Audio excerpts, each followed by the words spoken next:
Y hablando de la corrupción judicial en Paraguay, es muy famoso el caso de Óscar González Dar, que tenía básicamente todo un esquema de manipulación de los operadores de justicia.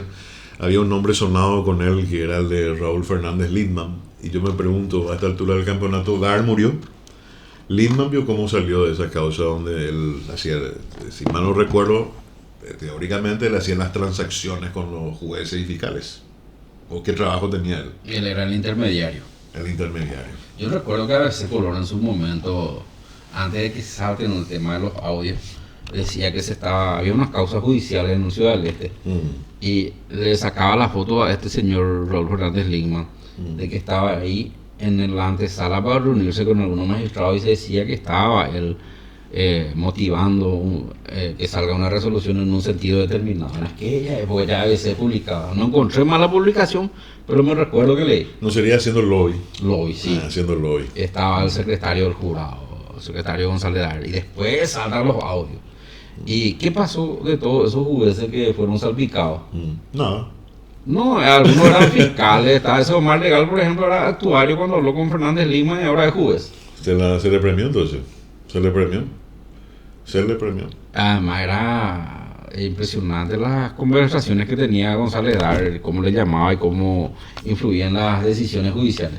Totalmente. ¿Y qué pasa con él ahora mismo? Ahora mismo se le ordenó la captura. Había sido hasta libre el muchacho. Libre durante el proceso, se hizo el juicio y se le condenó.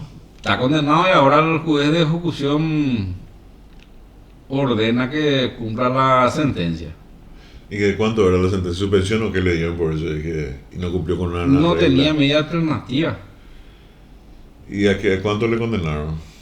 7 años creo que era. ¿Y por qué no fue de cumplimiento inmediato eso después del juicio?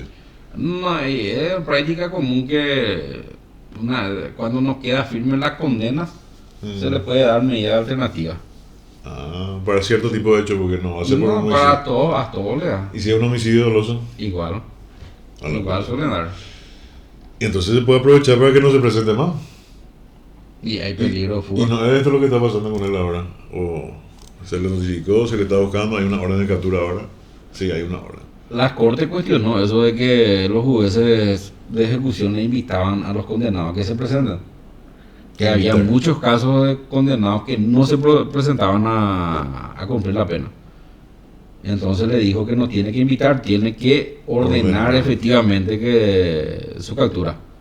Totalmente. Y es lo que pasó ahora. Y es lo que tiene sentido.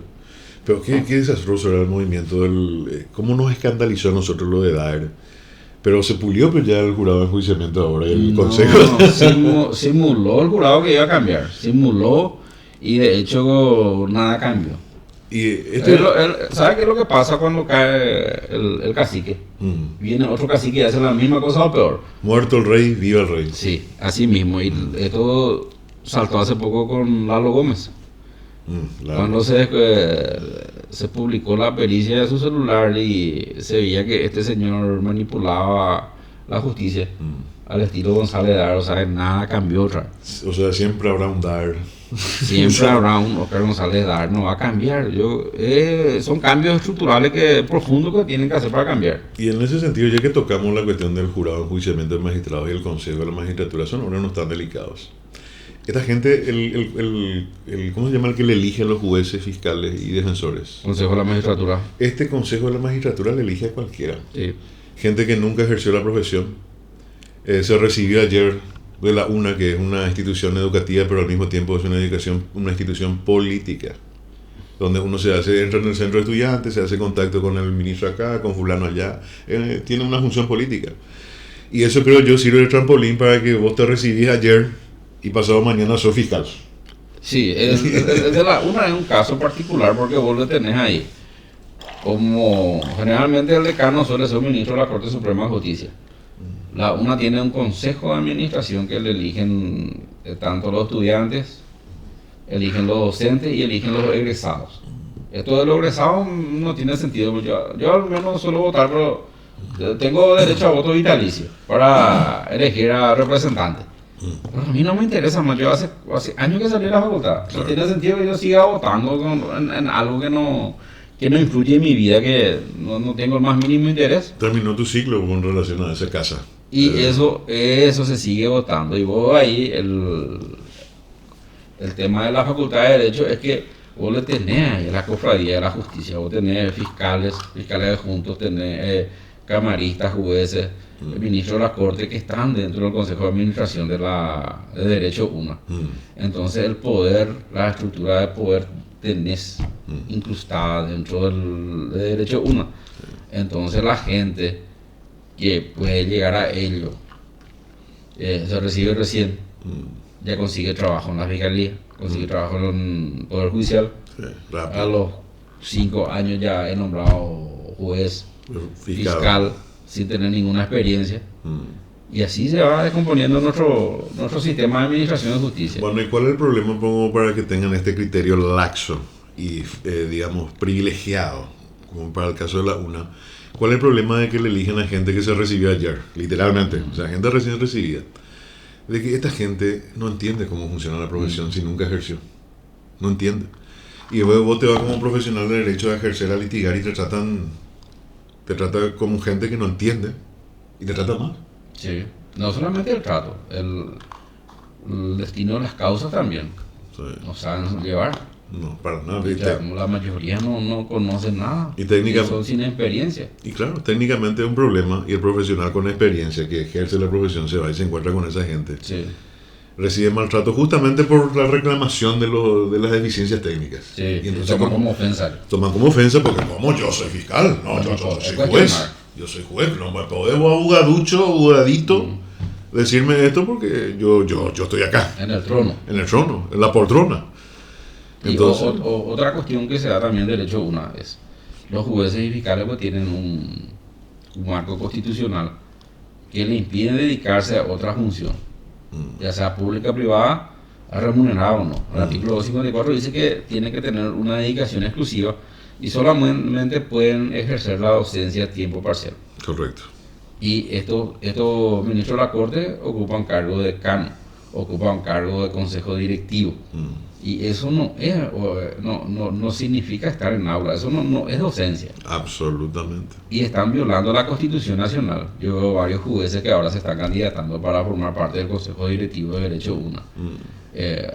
Ministros de la Corte Suprema de Justicia que fueron decanos, actuales ministros de la Corte como Víctor Río que son decanos. Eso está mal, es incompatible con el artículo 254 de la Constitución Nacional. Sí, tenés toda la razón y es algo que están haciendo los jueces. Hasta ahora. Y de ahí comenzamos mal. Que el sistema de justicia va a funcionar bien si los propios ministros de la Corte ya comienzan mal. El político que nos mostró a todo el mundo, de cuál es el problema de la función pública y el despilfarro de dinero de Javier Milei. Tuvo problemas con la Universidad Pública de Argentina. Muchísimo presupuesto se lleva a la Universidad Nacional también, por supuesto, en cada país, porque el Estado invierte en educación. O sea, se saca plata de los impuestos de toda la gente para ofrecer gratuitamente educación universitaria y no son los pobres los que se van a estudiar, son los hijos de ricos.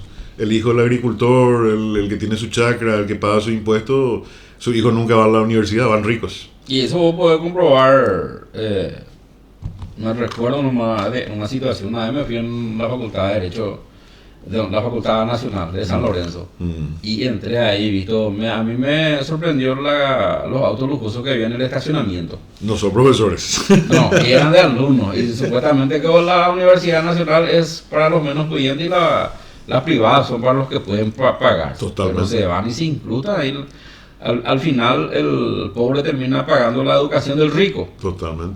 Totalmente, y añadiendo a ese punto, la plata que sostiene la universidad es mucha plata que sale del Tesoro Nacional, o sea, el impuesto de la gente, y se nota cómo crean una cofradía ahí y ellos aprovechan todos esos recursos. ¿Te acuerdas del caso de estos muchachos que estaban ahí con fulano de tal? No me acuerdo el apellido del señor, Froilán Peralta. Y tienen todos unos recursos, andan con camionetas de lujo, ellos viven la vida de reyes ahí, y todo es plata pública que supuestamente para el pobre que no puede pagarse la universidad, pero ellos viven a cuerpo de rey con estos recursos, enseñándole a gente rica también. Y le ponían a cualquiera como docente investigador y le daban una asignación mensual aparte. Exacto. Y para mí que esto explica lo que vos dijiste hace rato de esa estructura de poder dentro de la UNA, y que los jueces forman parte de la administración y todo esto, es porque hay rubro ahí. ¿Cuánto es el sueldo de un administrador de la UNA? El docente mismo, si vos comparas al docente de la UNA con el docente de una universidad privada, te gana una millonada. El que enseña en la UNA gana una millonada en comparación al que enseña en el privado. Sí. Y eso te indica de que ahí está la atracción para la gente que quiere enquistarse ahí. Y docente es lo más poco que va a cobrar, después tener el director, tener el consejero y que no sé qué historia, mucha plata. Pero estos son muy creativos, esta gente, no vaya a pensar que son tontos. Ellos, ¿qué hicieron? Ellos resolvieron por resolución y dijeron que el cargo de decano, el cargo de miembro del consejo de administración se equipara a la docencia para salvar las formas. El Congreso se dio cuenta de esto y sacó una ley donde que dice que el cargo de docente es lo que se realiza estando en aula. Sí, totalmente. Y entonces son incompatibles. Sacó una ley el Congreso. ¿Y qué hicieron esta gente? Como esta gente está en la justicia, maneja la estructura de poder de la justicia. Cada afectado por esa ley presentó una acción de inconstitucionalidad que resuelven ellos mismos y la Corte entonces tumba esa ley y declara inconstitucional el hecho de que el Congreso Nacional diga de que la labor de docente es la que se realiza en aula. Derogaron una ley. Derogaron. A su estilo. Para mí esto es causal de juicio político. Tiene que haber una coyuntura para remover el doctoral del ministro de la Corte. Y lo que hicieron anteriormente ya no se puede, pero esta gente que declara inconstitucional esa ley y que no hace nada por la mafia de los pagares, yo creo que ya están con mérito suficiente para ser removido del cargo.